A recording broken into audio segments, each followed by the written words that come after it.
Hello అండి. ఈ hand పర్స్‌ని ఈజీగా ఎలా కటింగ్ చేసి స్టిచ్ చేయాలనేది ఈరోజు వీడియోలో టిప్స్‌తో సహా షేర్ చేస్తానండి. మనకి ఒక మేడము 50 బ్యాగ్స్ అయితే ఆర్డర్ ఇచ్చారు. 50 కూడా కాదు, 76 బ్యాగ్స్ అయితే అని చెప్పాలి. ఎందుకంటే ఉమెన్స్ డే రోజున 50 బ్యాగ్స్ అయితే ఆర్డర్ ఇచ్చారు. దాని తర్వాత మన దగ్గర ఫ్యాబ్రిక్ క్వాలిటీ అలాగే వర్క్ నచ్చి ఇంకొక 26 అయితే ఆర్డర్ ఇచ్చారండి. ఓవరాల్గా 76 బ్యాగ్స్ అయితే ఆర్డర్ ఇచ్చారనమాట.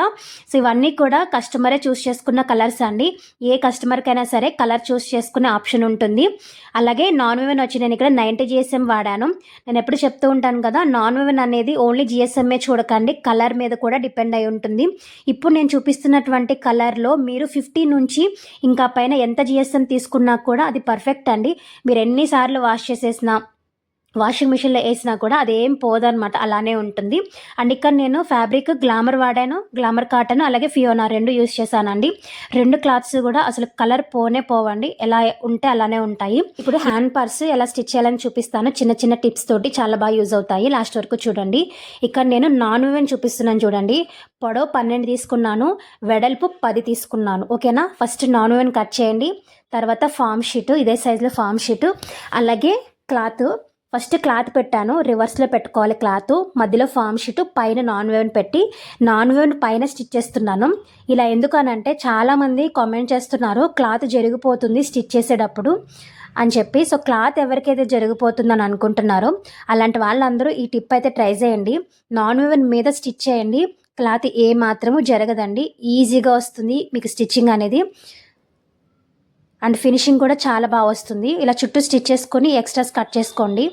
నాన్ వేవెన్ కట్ చేసినప్పుడు క్లాత్ కొద్దిగా ఎక్స్ట్రానే కట్ చేసుకోవాలి, కుట్టిన తర్వాత కట్ చేసుకోవచ్చు. ఇప్పుడు ఈ బ్యాక్ సైడ్ నుంచే మళ్ళీ లైన్స్ కూడా డ్రా చేసేసుకోవాలి, ఇలాగా వీడియోలో చూపిస్తున్న విధంగా. చూసారా ఎంత నీట్గా వచ్చిందో ఫినిషింగ్. ఇప్పుడు జిప్పు మనం పొడవు 12 ఇంచులు తీసుకున్నాం కదా, అటువైపున జిప్ పెట్టుకోవాలండి. జిప్పు రివర్స్లో పెట్టాను, రివర్స్లో పెట్టి ఇలా స్టిచ్ చేసి కట్ చేసేయండి. అలాగే క్లాత్ పీచులు వస్తున్నాయి అంటున్నారు కదా, అలా రాకుండా ఉండడం కోసం ఈ నాన్ వేవెన్ పీస్ ఒక 1 ఇంచ్ వెడల్పులో జిప్ ఎంతైతే పొడవులో ఉందో అంతైతే పొడవులో కట్ చేసుకుని ఈ జిప్పు పైనే పెట్టుకుని స్టిచ్ చేసేయండి. జిప్పుని నాన్ వేవెన్ 2 ఒకేసారి కూడా కుట్టుకోవచ్చండి, కానీ 2 సార్లు స్టిచ్ చేస్తే స్ట్రాంగ్గా ఉంటుందన్న ఉద్దేశంతో నేను రెండు సార్లు కుడుతున్నాను అనమాట. మీరు అవసరం లేదనుకుంటే ఒకేసారి దగ్గర నెంబర్ పెట్టి కూడా స్టిచ్ చేయొచ్చు. ఇప్పుడు బ్యాక్ సైడ్ తిప్పేసి ఈ నాన్ వేవెన్ని ఇలా లోపలికి మార్చేసి కుట్టేయండి, పైపింగ్ లాగా అవుతుంది.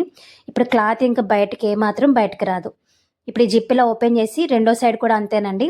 ఫస్ట్ ఇలా జిప్ని ఇలా రివర్స్లో పెట్టి ఒక స్టిచ్ వేసేసి నాన్ వేవెన్ పీస్ని ఇలా పైన పెట్టేసి పైపింగ్ లాగా వేసేయచ్చు.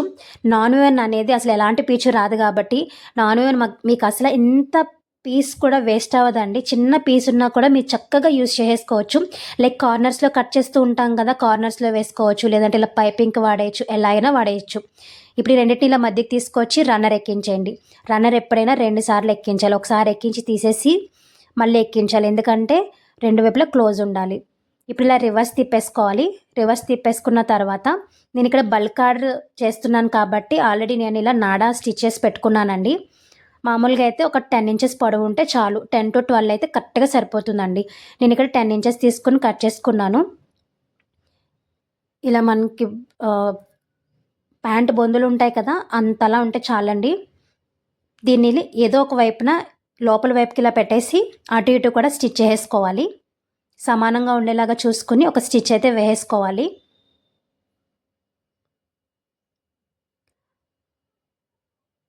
ఈ పక్కన ఎలా అయితే స్టిచ్ చేసామో రెండో వైపు కూడా అదే విధంగా స్టిచ్ చేసుకోవాలండి.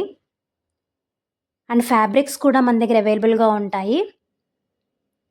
ఇలా స్టిచ్ చేసుకున్న తర్వాత నాన్ వేవెన్ పీస్నే తీసుకుని వీడియోలో చూపిస్తున్న విధంగా ఇలా పెట్టేసుకుని ఒక స్టిచ్ వేసుకోండి. నాన్ వేవెన్తో మనం ఇలా ఫినిషింగ్ ఇవ్వడం వల్ల ఫస్ట్ ఏంటంటే నీట్గా ఉంటుంది, అండ్ నాన్ వేవెన్ అనేది మనకి వేస్ట్ కాకుండా ఉంటుంది. ఫామ్ షీట్ కూడా అంతేనండి, ఏది వేస్ట్ అవ్వదు. మనం యూస్ చేసేలాగా యూస్ చేస్తే ఏది కూడా వేస్ట్ అవ్వదండి. చక్కగా మనం రీయూస్ చేసుకోవచ్చు, మళ్ళీ వాటినే యూస్ చేసి బ్యాగ్స్కి వాడుకోవచ్చు. ఇదే విధంగా రెండో వైపు కూడా స్టిచ్ చేసి రివర్స్ తిప్పేయండి. అంతేనండి, చాలా అంటే చాలా ఈజీగా హ్యాండ్ పర్స్ అయితే రెడీ అయిపోయినట్టే. దీన్ని మీరు మల్టీపర్పస్ కింద వాడుకోవచ్చు. మొబైల్ మనీ పెట్టుకోవడానికి వాడుకోవచ్చు, లేదంటే మేకప్ కిట్స్ పెట్టుకోవచ్చు, లేదంటే పెద్దవాళ్ళు అయితే మెడిసిన్ ఏదైనా పెట్టుకోవాలన్నా పెట్టుకోవచ్చు. ట్రావెల్ ఫ్రెండ్లీ అనమాట. మీరు ట్రావెల్ చేసినప్పుడు దీంట్లో ఏమైనా చిన్న చిన్న థింగ్స్, క్లిప్స్, ప్లక్చర్స్, లేదంటే స్టిక్కర్ ప్యాకెట్స్ ఏదైనా కూడా పెట్టుకొని క్యారీ చేయొచ్చండి. మల్టీపర్పస్ కింద వాడుతుంది. మీ ఫ్రెండ్స్కి ఎవరికైనా గిఫ్ట్ ఇవ్వాలన్నా, మీ ఇంట్లో ఏదైనా ఫంక్షన్ ఉన్న దేనికైనా కూడా యూస్ చేసుకోవచ్చు. ఇది బల్క్ ఆర్డర్లో తీసుకుంటే జస్ట్ మీకు 50 రూపీస్ పడుతుంది అంతేనండి, 50 రూపాయలు. సింగిల్ పీస్ తీసుకుంటే మాత్రం 70 రూపీస్ పడుతుంది. సో ఇవన్నీ కూడా స్టిచ్ చేసేసాను. ఎలా అనిపించింది కామెంట్ చేయండి. Thank you.